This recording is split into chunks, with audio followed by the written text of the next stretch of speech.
देव और महादेव की एक व्याख्या को जानने के लिए ये पवित्र 7 दिवसीय शिव महापुराण की कथा आयोजित हुई है। और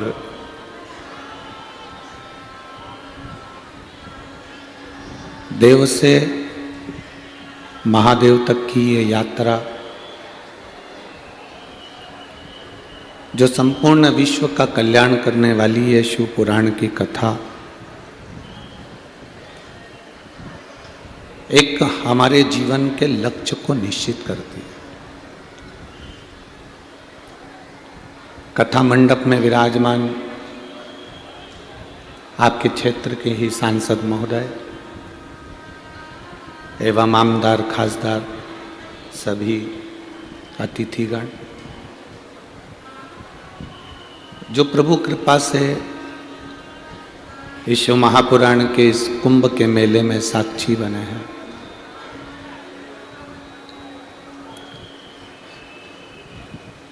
एक शिव कृपा करते हैं, देवाधिदेव महादेव की करुणा होती है, उनकी दया होती है, तब हम अपनी जिंदगी में कुछ अच्छा कर पाते हैं।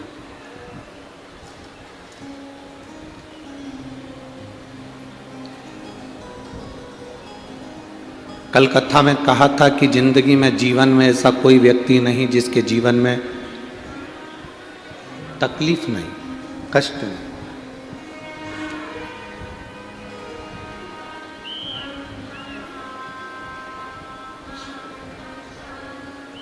चाहे कहीं का संत हो, साधु हो, गुरु हो, कोई मिनिस्टर हो, कोई मंत्री हो, कोई राजनेता हो, कोई सनातन धर्म को आगे बढ़ाने वाला हो, कोई धर्म की ध्वजा को फहराने वाला हो, ऐसा संसार में कोई जन्मा ही नहीं जिसको केवल प्रशंसा ही प्रशंसा मिली।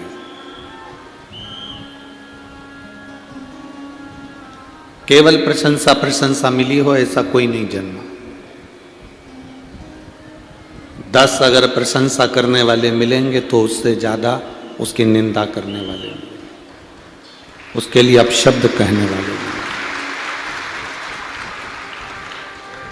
संत तुकाराम जी, संत नामदेव जी, संत ज्ञानेश्वर,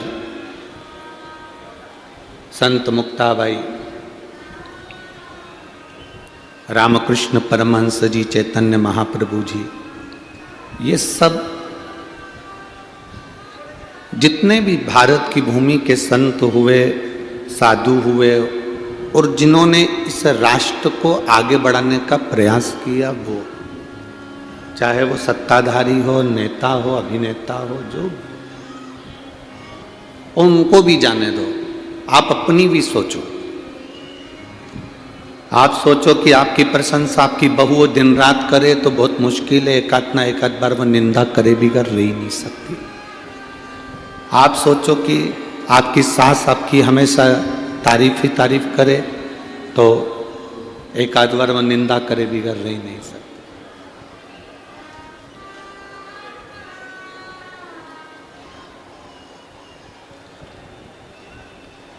एक सास तो गजब का काम कर गई।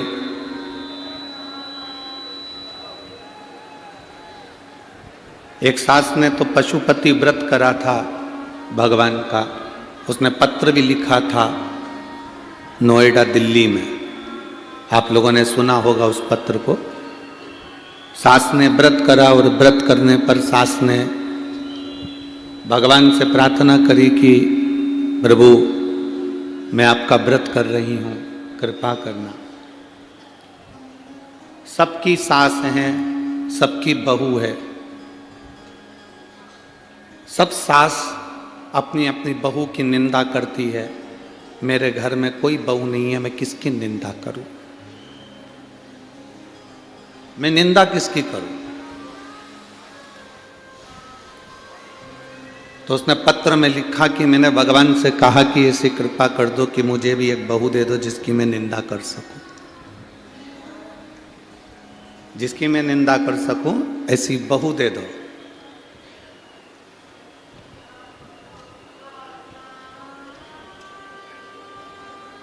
अब प्रशंसा करने वाले एक दिन तुम्हारी निंदा कर सकते हैं, प्रशंसा करने वाले एक दिन तुम्हारी निंदा कर देंगे। प्रेशर बढ़ाओ, प्रेशर। प्रशंसा करने वाले तुम्हारी निंदा एक ना एक दिन कर देंगे। पर इतना याद रखना कि प्रशंसा वाले भले एक ना एक दिन तुम्हारी निंदा कर देंगे, पर निंदा वाले कभी जिंदगी में तुम्हारी प्रशंसा नहीं कर सकते, कभी नहीं कर।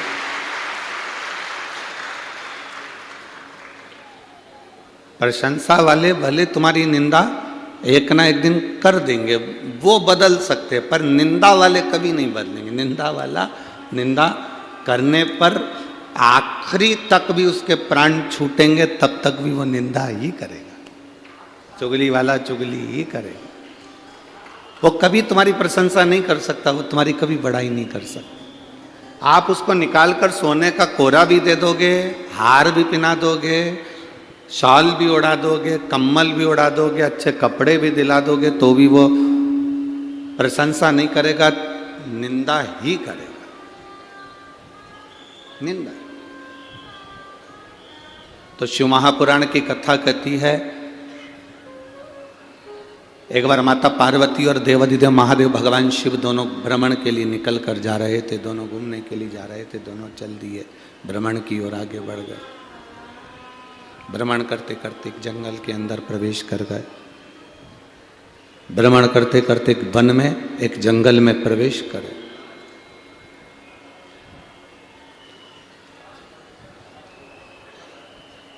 अब उन्होंने जंगल में, वन में प्रवेश किया और जंगल में प्रवेश कर कर, वन में प्रवेश कर कर पार्वती जी ने शिव जी को देखा और देखकर एक निवेदन किया। पीछे के चोंगे उनकी सब आवाज बढ़वा दीजिए, पीछे के जितने चोंगे लगे हैं सबकी आवाज बढ़ाओ, पीछे वालों को आवाज जाना चाहिए।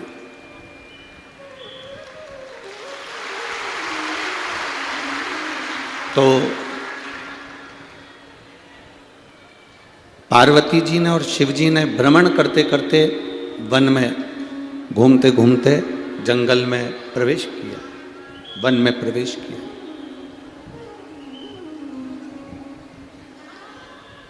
अब प्रवेश करने पर माता पार्वती जी भगवान शिव को देखी। माता पार्वती जी ने भगवान देवाधिदेव महादेव को देखा। गुंजाएं कम करो, गूंज रहा है। माता पार्वती जी ने शिव जी को देखकर एक प्रार्थना करी, प्रभु ये वृक्ष जो लगा है ये आम का है,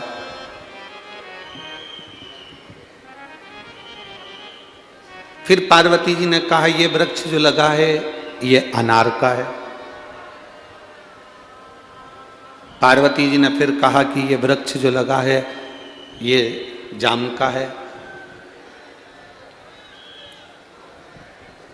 पार्वती जी ने फिर कहा ये वृक्ष आम का है, ये अनार का है, ये जाम का है, ये वृक्ष मौसम्बी का है, ये वृक्ष संतरे का है,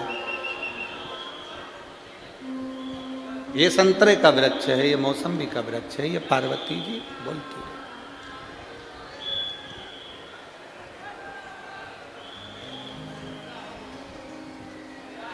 अब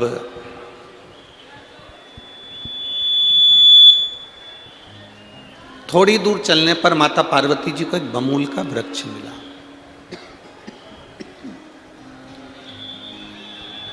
माता पार्वती जी ने एक बमूल का वृक्ष देखा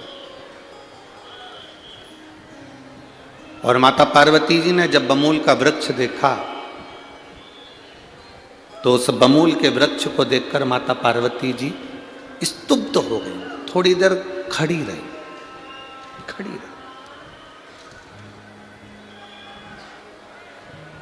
कृपया कार्यकर्ताओं से निवेदन है, आप लोग आवाज़ शोर ना करें। 3 घंटे की कथा को शांति से आप लोग सुने। जो लोग जहाँ हैं वो वहीं बैठ जाएं, कोई आगे आने का प्रयास ना करे। जहाँ पर हैं आप लोग वहीं बैठ जाइए।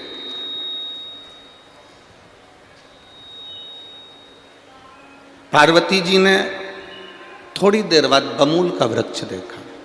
बमूल का,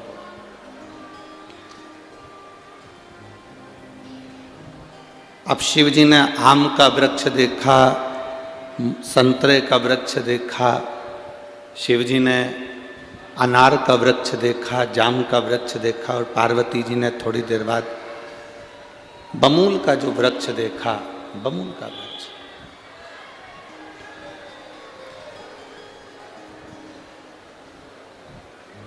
जब बमूल का वृक्ष माता पार्वती जी ने देखा तो शिव जी से देखकर कहा, ये बमूल का पौधा, ये वृक्ष देखिए।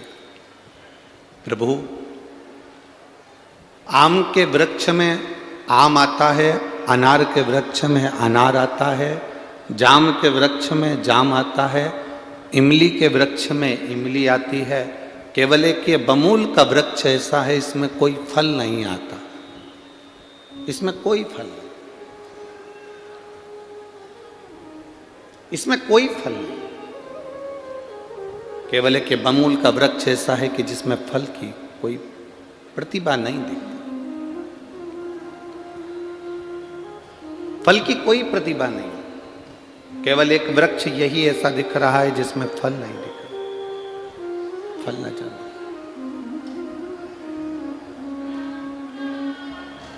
शिव जी ने पार्वती जी से पूछा कि तुम चाहती क्या हो, वो बताओ हमको, तुम क्या चाहते हो?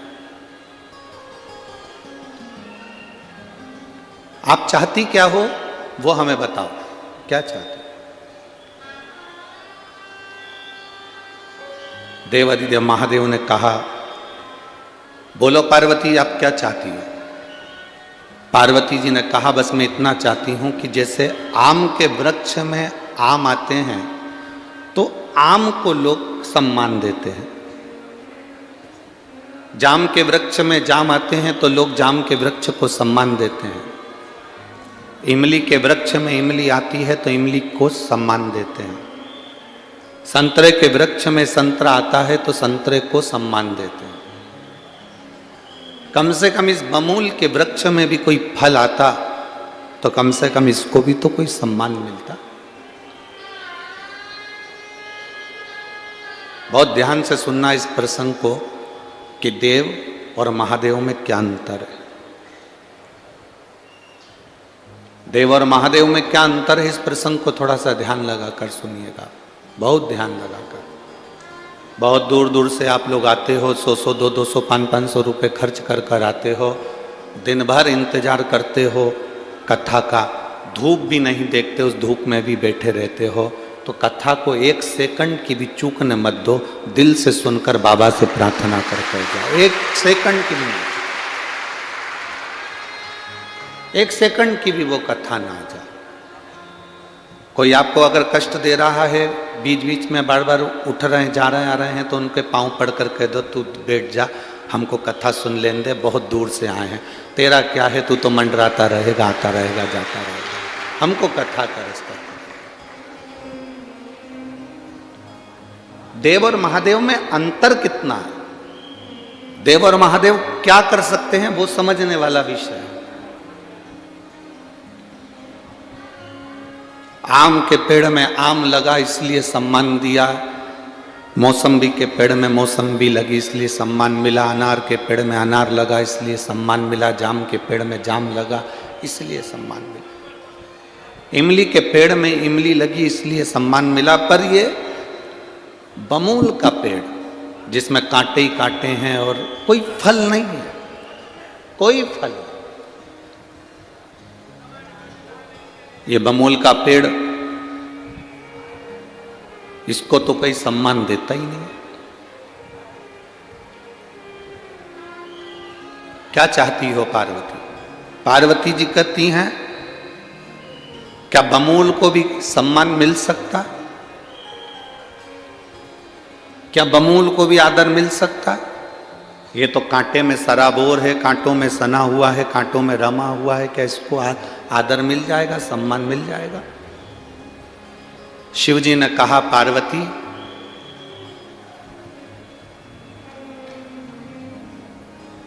मैं क्या वर्णन करूं? दोनों के बात संवाद हो रहे थे और उसी बीच में देवऋषि नारद का आगमन हो गया। श्रीमन नारायण, देवऋषि नारद पधारे। देवऋषि नारद ने पूछा,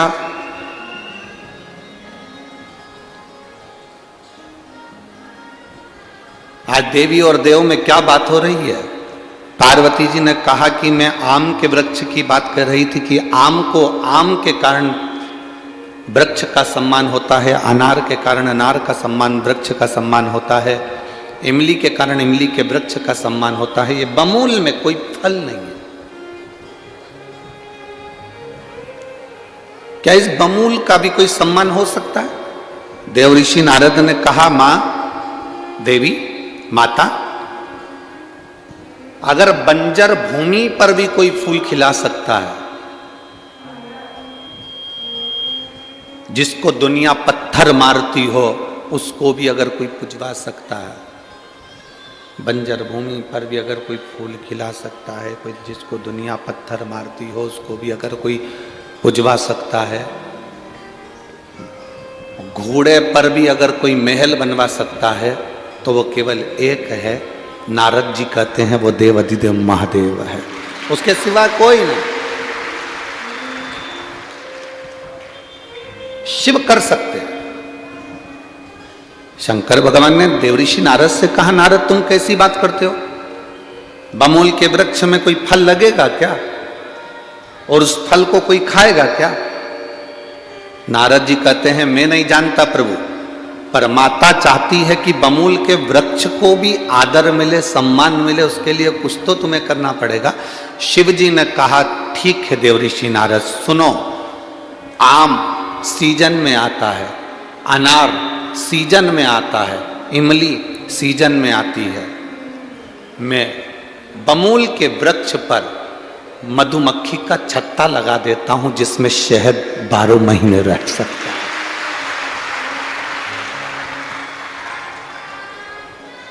बारह महीने शहद रह सकता है।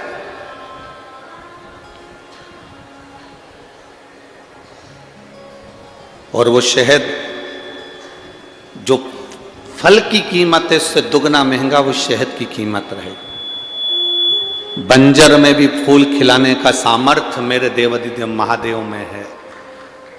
दुख की घड़ी में खड़े होकर दुख मिटाने का सामर्थ्य मेरे देवाधिदेव महादेव में है। कष्ट की घड़ी में कष्ट को समाप्त करने का सामर्थ्य मेरे देवाधिदेव महादेव में है।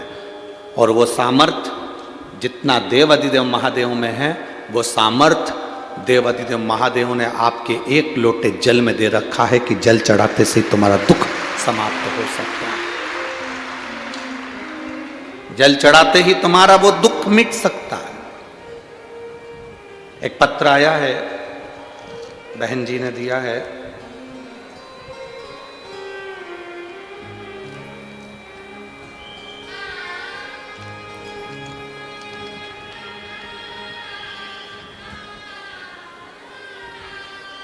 मैं सपना दीपक पुरोधी सपले, जिला न्यायाधीश, शिवाजी नगर, जिला जलगांव, मोबाइल नंबर मेरा ये है। श्री शिवाय नमस्तुभ्यं। आज पहली बार किसी जज महोदय ने पत्र भेजा है, उसके लिए आपको बहुत बहुत साधुवाद है, धन्यवाद। मैं इसके पहले सरकारी वकील के पद पर थी और बाबा की कृपा क्या होती है मैं इस पत्र के माध्यम से बताना चाहती हूँ। गुरुदेव, मैं हमेशा जज बनने का प्रयास करती थी पर कुछ नंबरों के कारण रह जाती थी। फिर मेरी माँ ने मुझे बोला, तू शिवजी पे एक लोटा जल चढ़ाया कर। मैं न्यायालय जाती, पढ़ाई करती, एक लोटा जल शिव जी को चढ़ाती। मेरी 3 परीक्षा हुई। उस परीक्षा में मैंने बाबा को प्रणाम करा, बेलपत्र शहद का शिव जी को समर्पित कर शंकर भगवान को जल चढ़ाया। आज बाबा का मैं क्या गुणगान करूं गुरुदेव। मेरे बाबा ने मुझे 1 लोटे जल का फल दिया और मुझे जज बना दिया। मैं बाबा को धन्यवाद देता हूं। जज तो मैं बन गई, पर मेरी पोस्टिंग नहीं आ रही थी गुरुदेव। ऑर्डर नहीं आ रहा था हाथ में। मेरी माँ ने कहा तो चिंता मत कर, पशुपति नाथ के व्रत का स्मरण कर, 1 बेलपत्री पर शहद लगा बाबा को विनय कर। मेरी माता के कहने पर मैंने वही किया और बाबा की कृपा से आज मैं ज्वाइनिंग ले ली हूँ और बाबा की कृपा से मैं न्यायाधीश के पद पर विराजमान हुई हूँ। बहुत बहुत साधुवाद है। श्री शिवाय। नमस्ते। बैठिए बहन। शिव तत्व औघड़ी शंभु शंकर इसी को कहे।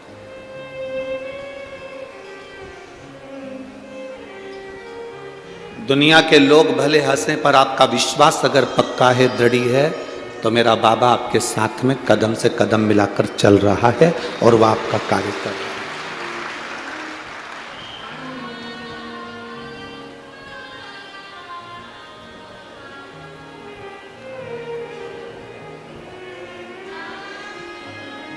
मेरे बाबा दया करना,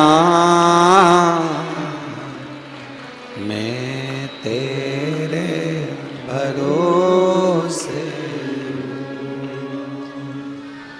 भोले बाबा दया करना, मैं तेरे भरोसे। ना घर के भरोसे हूँ, ना परिवार के भरोसे हूँ, मेरे बाबा दया करना, मैं तेरे भरोसे। भोले बाबा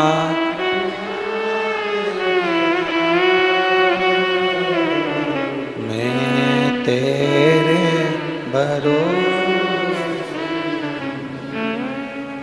हम दुनिया के लोगों के कहने पर भले भटक जाएं, हम दुनिया के लोगों के कहने से भले इधर उधर चले जाएं, पर शिव महापुराण की कथा कहती अपना विश्वास टूटना नहीं चाहिए, अपना भरोसा मत टूटने दो। वो बमूल के वृक्ष को भी कीमत वाला बना देता है, शहद का छत्ता लगाकर, भले उसमें फल ना लगे। हम अगर बमूल के वृक्ष जैसे हैं, हम में कोई क्वालिटी नहीं है, मान लो हम बेकार भी हैं, पर कब मेरा शंकर हमारे को शहद का छत्ता लगा दे, कब हमारी कीमत बढ़ा दे, ये उसी के ऊपर निर्भर करता है, किसी दूसरे पर निर्भर नहीं करता। ये उस एक पत्र और आया है,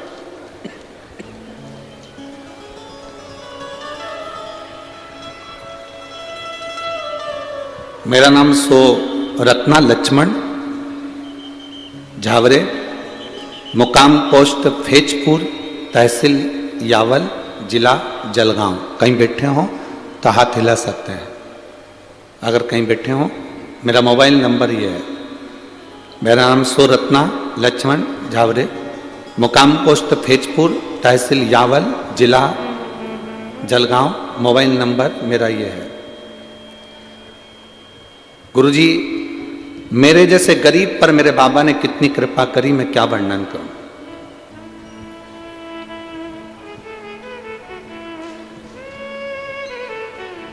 बाबा, 1 लोटा जल, 1 बेलपत्री का क्या वर्णन करूं। मेरी जिंदगी बहुत दुख और कष्टों में चल रही थी। मेरा बेटा चेतन ने 2 बार रेलवे की परीक्षा दी, पर 2 बार भी फेल हो गया। मेरे बेटे ने 3री बार परीक्षा दी, तैयारी करी, खूब पढ़ाई करी, पर परीक्षा में उत्तीर्ण नहीं हो पाया। मेरा बेटा हताश होकर खेत पर जाना काम करना चालू कर दिया, दूसरे की दुकान पर काम करा, खेत पर काम करना चालू कर दिया। तब मैंने पूछा क्या हो गया? कहा अब मैं एग्जाम नहीं दूंगा क्योंकि मैं पास नहीं हो रहा। मैंने अपने बेटे से कहा एक बार और परीक्षा दे। सियोर वाला महाराज कहता है कि खूब पढ़, खूब मेहनत कर, और जब परीक्षा देने जाए तो एक बेलपत्री को शहद लगाकर शिव जी को चढ़ाकर जाना। इसलिए मैंने पत्र में भी बेलपत्र बनाकर भेजा है कि इस बेलपत्र का फल क्या होता है। गुरुदेव बाबा की कृपा से 2022 का मैंने एग्जाम मेरे बेटे से दिलवाया। उसको कहा खूब पढ़ाई कर। सियोर वाला गुरुजी कहता है जितना पढ़ सकते हो उतना पढ़ो, अपनी कैपेसिटी से ज्यादा पढ़ो, विद्या अध्ययन करो। मैंने अपना बेटे को खूब पढ़ाया। उसने पेपर देने के समय पर एक बेलपत्री में शहद लगाकर जब शिवजी को चढ़ाया तो मुझसे मंदिर में कहता है माँ क्या भोले बाबा को शहद का बेलपत्र चढ़ाने से वो सुन लेगा? मैंने मेरे बेटे से कहा तो चिंता मत कर, अब की बार एग्जाम दे, बाबा सुनेगा। मेरे बेटे ने रेलवे की परीक्षा 2022 की दी और इंतजार किया कि रिजल्ट आएगा। रिजल्ट रुक गया, आया नहीं। बेटा टूट गया। मुझसे कहता है माँ देख तेरे भोलेनाथ ने भी कुछ नहीं करा। मैंने मेरे बेटे से कहा तू चिंता मत कर। वो सियोर वाला महाराज कथा में लाखों की भीड़ में कहता है कि बाबा सुनता है। अगर वो कहता है कि बाबा सुनता है तो बाबा सुनेगा। 15 दिन निकले थे। बेटे से मैं कहती रही तू जल चढ़ाते रहे, वो जल चढ़ाता रहा और उसका रिजल्ट आ गया। आज मेरा बेटा गवर्नमेंट जॉब रेलवे में सर्विस कर रहा है और अच्छे पद पर सर्विस कर रहा है। मैं बाबा को यहाँ प्रणाम करने के लिए आई हूँ। मेरा नाम सोरत्ना लक्ष्मण जावरे, मुकाम पोस्ट फैजपुर, तहसील यावल, जिला जलगांव, मोबाइल नंबर ये। कहीं आए हैं क्या? अच्छा आप ही हैं, हाथ हिला दो एक बार। श्री शिवाय नमस्तुभ्यम। बहुत बहुत बधाई बाबू आपको, बहुत बहुत बधाई। शिव कृपा इसी को कहते हैं, शंभु इसी को कहते हैं।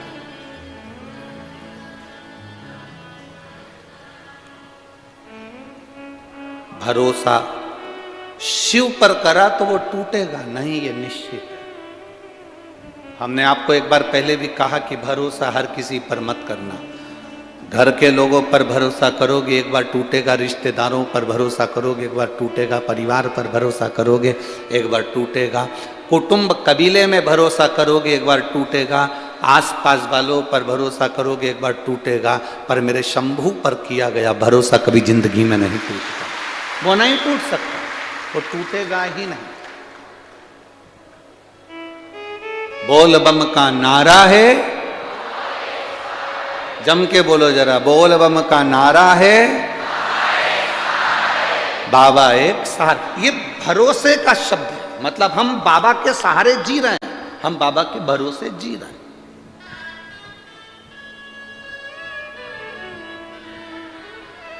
ऐसा कौन व्यक्ति है जिसकी जिंदगी में कष्ट नहीं?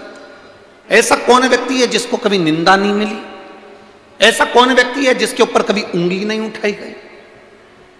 संत तुकाराम जी को देखोगे तो लोगों ने उन पर भी उंगली उठाई, संत ज्ञानेश्वर जी को देखेंगे तो उन पर भी उंगली उठाई गई, संत नामदेव जी को देखेंगे तो उन पर भी उंगली उठाई गई। जितने भारत की भूमि पर संत हुए, साधु हुए, बड़े बड़े जो पद पर पहुंच जाते हैं, बड़े बड़े औहदे पर पहुंच जाते हैं, उन पर उंगलियां उठाई जाती हैं। आप सनातन धर्म के लिए आगे बढ़ेंगे, आप पर उंगली उठाई जाएगी।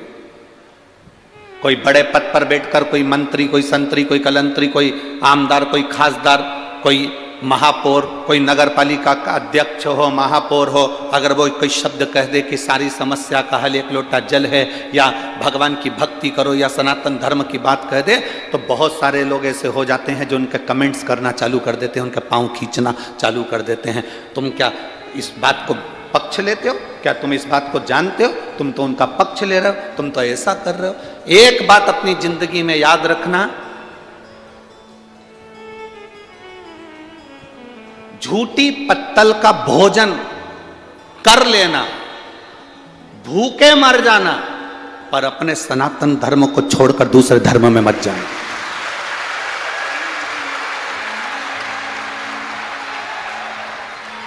झूठी पत्तल का भोजन कर लेना, भूखे मर जाना, पर अपना सनातन धर्म छोड़कर दूसरे धर्म में मत जाना। कोई के हमारे धर्म में आओ, हम तुमको ऐसा कर देंगे, हम तुमको नौकरी दे देंगे, हम तुमको ऐसा बना देंगे, तुम हमारे से जुड़ जाओ, हमारे धर्म में आ जाओ। भूखे रह लेना, 15 दिन खाना मत खाना, पर दूसरे धर्म में मत जाओ, बिल्कुल ना, मत जाओ।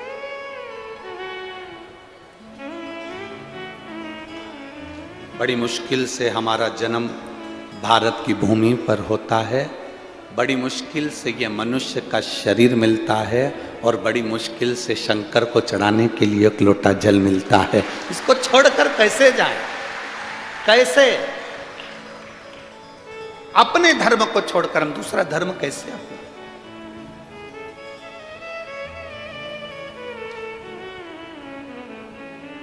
शिव कथा कह रही है,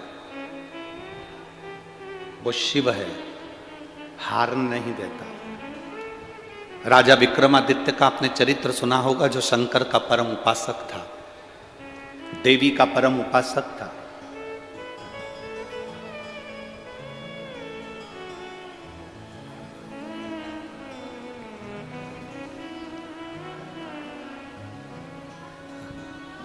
भारत की भूमि का पहला राजा था जिसकी मित्रता देवताओं से थी, राजा विक्रमादित्य। पूरे ब्रह्मांड का, पूरे भारत की भूमि का पहला राजा था जिसके संबंध देवताओं से थे।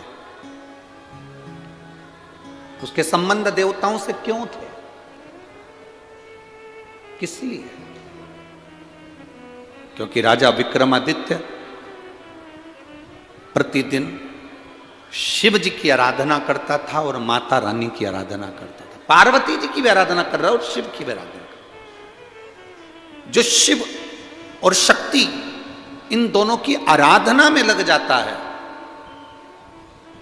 उसके संबंध, उसके रिश्तेदार, उसके नातेदार स्वयं देवता खुद बनने के लिए आते हैं और उसको अपना रिश्तेदार बना लेते हैं।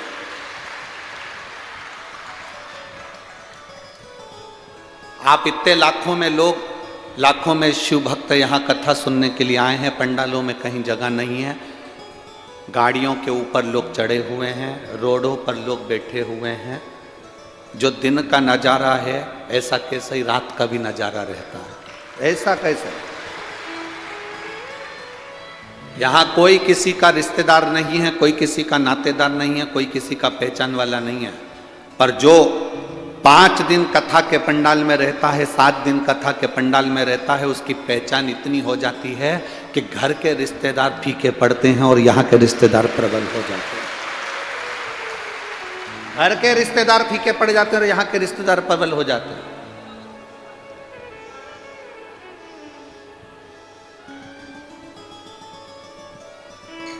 मैं जलगांव के ढोल वालों को,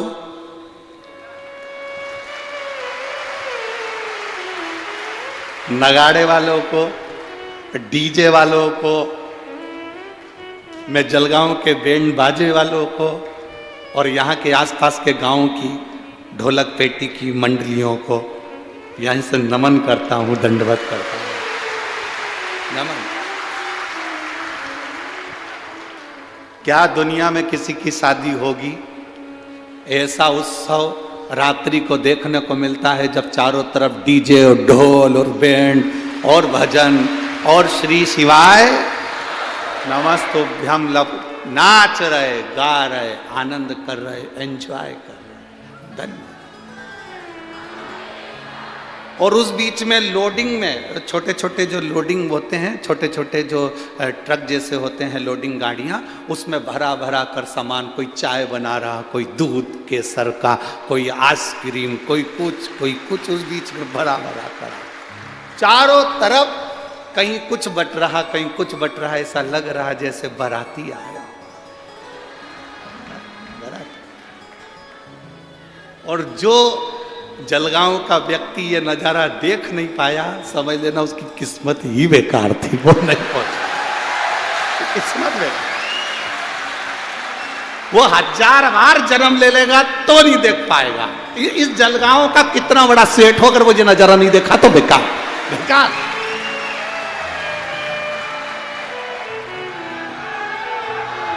जिसने ये नजारा नहीं देखा वो गया, वो उसका जीवन ही बेकार है। फिर वो उसका जन्म, उसका जलगांव में रहना ही बेकार। मतलब वो जलगांव में रहा, समझ लो कुछ खो दिया उसने, हीरा खो दिया।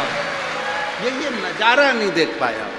इतने शिव भक्तों का आनंद, इतने शिव भक्तों की अलमस्तता, इतने शिव भक्तों की रात को 2:30 बजे भी एक जैसे भजन में आनंद लेना, भक्ति में डूबे रहना, दिन भर कथा सुनना, रात को कीर्तन करना, और लोग हाथ जोड़ जोड़ के, लो साहब चाय पियोगे, लो साहब दूध पियोगे। हम सोचते थे कि दिल्ली नोएडा के लोगों ने सबसे ज्यादा लोगों को खिलाया है, पर आज जलगांव ने सिद्ध कर कर बता दिया इसके बराबर कहीं नहीं खिलाया। इसके बराबर कहीं नहीं खिलाया। खूब गाड़ियां भर भर के, लो साहब पानी, लो साहब पाउच, लो साहब बाटल, लो साहब ये, लो साहब। अरे क्या हाथ जोड़ जोड़ के धन्य है रे जलगांव वालों, नजर उतरवा लेना तुम्हारी, नजर उतरवा, धन्य आपकी शिव भक्ति धन्य। और महाराज शंकर शंकर है, ओघड़ी ओघड़ी, उसकी भक्ति सरल नहीं, उसकी भक्ति साज। अब केवल एक दिन और रहा है, आज की रात्रि। कल तो सवेरे 8 बजे से कथा होगी, 11 बजे विराम हो जाएगी। 1 बजे हम भी यहाँ से बाबा कुबेरेश्वर धाम के लिए रवाना होंगे। फिर 16 दिसंबर से वापिस अमरावती की कथा में 1 बजे से 4 बजे तक आप लोगों के मध्य टीवी चैनल के माध्यम से फिर मिलना हो जाएगा। ये तो शिव भक्ति है। मिला इस शरीर को मौका जो दिया। राजा विक्रमादित्य भारत की भूमि के वो राजा थे जिनकी मित्रता, जिनकी पहचान देवताओं से थी।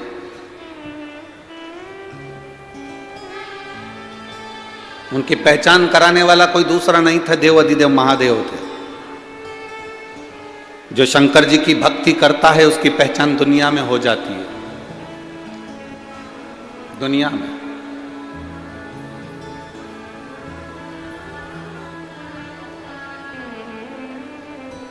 चौधरी परिवार को कोई जानता था कि नहीं जानता था पता नहीं, पर इनने शंकर की भक्ति करी, शिव पुराण की कथा कराई, तो अब सब पहचान जाएंगे कि जगदीश चौधरी कौन है, तो भरत चौधरी कौन है, तो ये कौन है, कौन पहचान।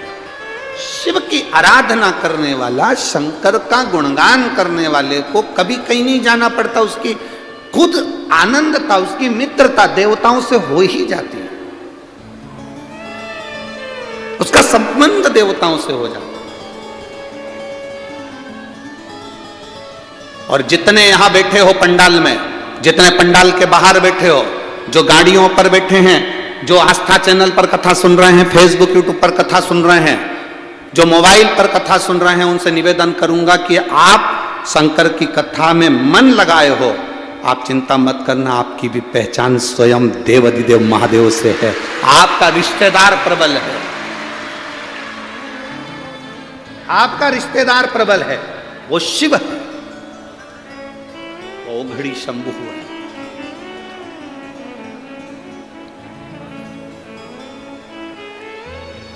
सहज नहीं।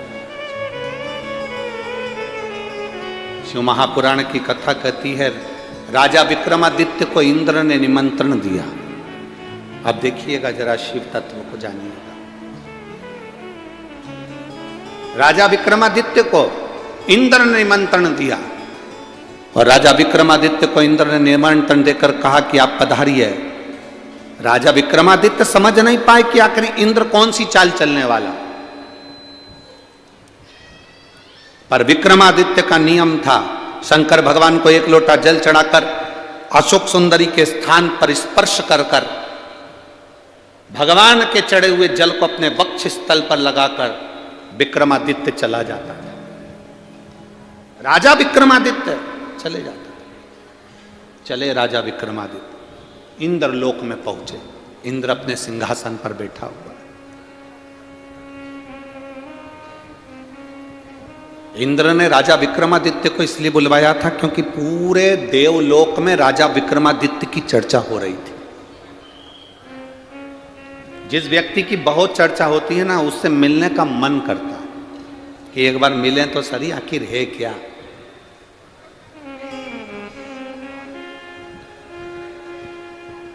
आखिर ये है कौन, इससे मिले।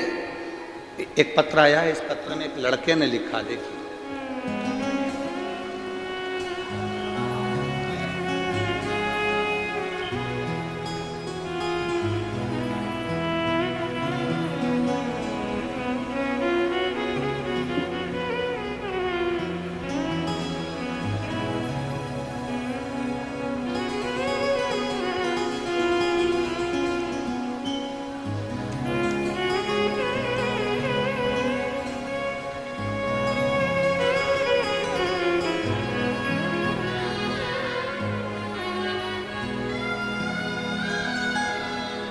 श्री समाधान दौलत शुभ के, रंजना समाधान शुभ के,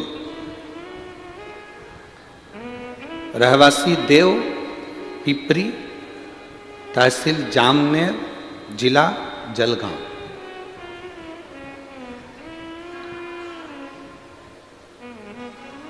गुरुदेव, मेरा बेटा कभी भगवान पर भरोसा नहीं करता था।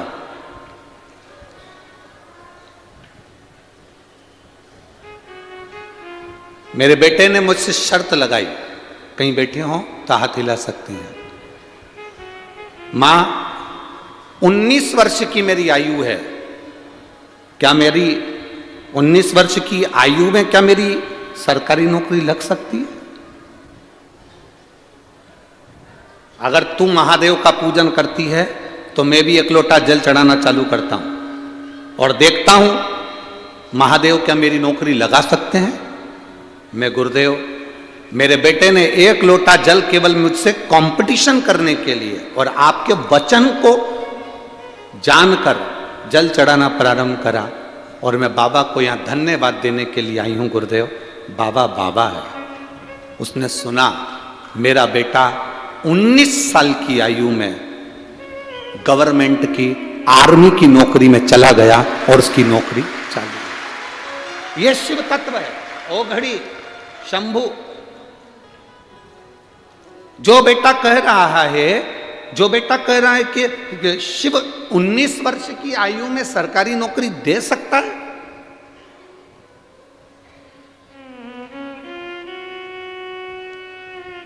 आज मेरा बेटा अहमदनगर में ट्रेनिंग कर